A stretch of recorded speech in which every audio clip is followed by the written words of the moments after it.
Thanks, James, and thanks very much for having me along today. I'm Chris Stott, Chief Investment Officer at Wilson Asset Management. I'm very aware that there's drinks on outside and we're a bit over time, so we'll get through this and we'll keep it short and snappy. In terms of what we're going to talk about today is a company that's changing the landscape of women's fashion here in Australia, and it's a very much an undiscovered story in our opinion. Firstly, we've talked about online retail in the last few presentations. It's not a new story. We know online retail is here to stay, or they call it omni-channel retailing for some of those, look at it in a different sense. As you can see here on the chart, the UBS have provided, online retail sits ex-food at around 13% of all retail sales now here in Australia, forecast to be 19% in 2023 in Australia. So this gives you a sense of the rapid evolving nature of the online retail space, continuing to grow at double digits. And there are some companies that are doing it well, and there are some that are not. We're here to talk about a company in the fashion space, which we think is doing a fantastic job of this. And firstly, if I said to you, it's very much in the microcap space here in Australia. It's on a forward PE of 9.2 times when you cash adjust the multiple into FY19. It's grown at 20% earnings growth, and we think that will continue for many, many years to come. And they've been a very, very strong performer in this particular space. And if I said to you, you could find this particular retail company, it's been generating 17% like-for-like sales growth. Gross margins are very, very strong at nearly 60%. And almost 40%, or 37% in fact, to be exact, of their total sales are done in the online space. Now, we can't find a bricks and mortar focused retailer with an online presence that large, where 37% of their sales are in that online space. So the company we're talking about today is Specialty Fashion Group. Now, being lucky enough to work with Jeff Wilson and Matthew Kidman, who's sitting at the back there for many years, one of the key things that they drummed into me as a young investor was, you must always look for a catalyst. What's a catalyst or a thing or an event in the market size that's going to re-rate the share price? Now, Specialty Fashion Group has been very much a poor performing story for many, many years. The share price sits at around 80 cents today. That's what it was 13 years ago. It's done nothing. It's been in a very trading band over that period. And this Specialty Fashion Group right now have got 6 brands. 6 brands in the women's apparel or fashion space.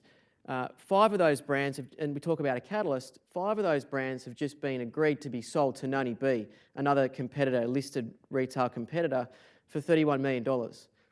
The company have come out and announced that these 5 brands collectively are estimated to be losing currently $15 million of EBITDA a year. So they've been a terrible basket of brands, these 5 brands that have been divested out of the Specialty Fashion Group. We're expecting this transaction to go through in the first few weeks of July. That brings us to the key here, which is the City Chic brand. So for those of you who don't know City Chic, it's predominantly a women's fashion brand focused on the 18 to 35-year-old demographic in plus-size women's clothing. Very much a niche part of the market. A part of the market that people like Myer, like David Jones, have exited over the last few years, given the sense that it's very much a small piece of the market and it's been very, very hard for them to generate returns in this particular segment. So there is an inherent lack of competition in what is a retail sector which is incredibly competitive. Now, as we said, this particular company is generating 37% of their sales online. Now, we all know when we shop online, average basket sizes are higher, our propensity to pay full price is a lot higher. When you compare that to, say, in the bricks and mortar space, now City Chic are predominantly, as you said, a bricks and mortar retailer with 110 stores. They still have many, many years to go in terms of their store rollout, going to 140 to 150 stores over the next few years. So primarily they are a bricks and mortar retailer, and you say, well, Chris, that's all very well, but has their success online cannibalised their performance of the physical stores? That has not been the case. In fact, it's seen by growing that online retail presence, higher gross margin, higher basket sales, and higher visibility. Now, the key with this particular company in City Chic, which is the last remaining brand in Specialty Fashion Group, once this transaction goes through in a few weeks' time, is that the Specialty Fashion Group have never told the market until recently how good a business City Chic really is.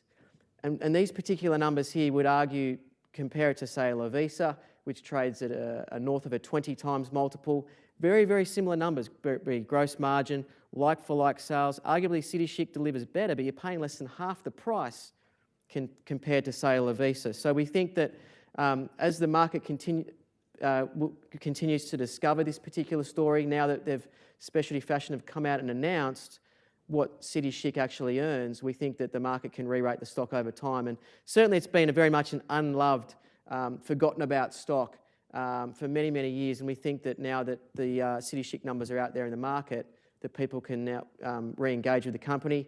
Another key catalyst is that now that they've undergone this transformation, or they're going through this transformational period, they've got a new CEO coming in to run City Chic, who's run the business for many, many years, who will be now the listed CEO of SFH, the Code Specialty Fashion Group.